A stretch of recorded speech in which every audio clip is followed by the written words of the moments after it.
Monster fish ship பண்றதுல இவ்வளோ risk இருக்குன்னு யாருக்குமே தெரியாது. ரீசெண்டா பாத்தீங்கன்னா நம்ம மான்ஸ்டர் டேங்க்ல நிறைய ஃபிஷ் ஆட் பண்ணிட்டு இருந்தோம். அதுல ஆட் பண்றதுக்கு நம்ம அண்ணா வீட்ல இருந்து அவரோட ஹோல் கலெக்ஷனை டெம்போல ட்ரம்ல போட்டு கொடுத்து விட்டுருந்தாரு.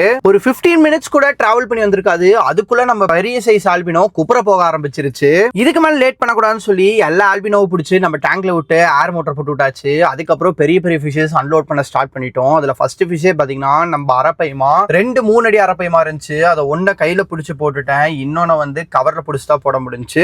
அடுத்து நாங்க டேங்க்ல விட்டது புளோரிடா கார். இது 2 ஃபீட் சைஸ் இருந்துச்சு. இந்த அளவுக்கு பெரிய சைஸை வந்து நான் இப்பதான் பாக்குறேன். இந்த அளவுக்கு நீங்களும் கேரும் ஃபுட்டும் நல்லா போட்டீங்கன்னா வளராத மீன் கூட இந்த அளவுக்கு பெருசா வளரும். லாஸ்டா தான் நம்மளோட காரு. இது வந்து நம்ம ஆலனை விட ரொம்பவுமே பெருசு. ஒரு 3 அடி விட பெரிய சைஸ். பார்க்கவே டைனோசர் மாதிரி இருந்துச்சு.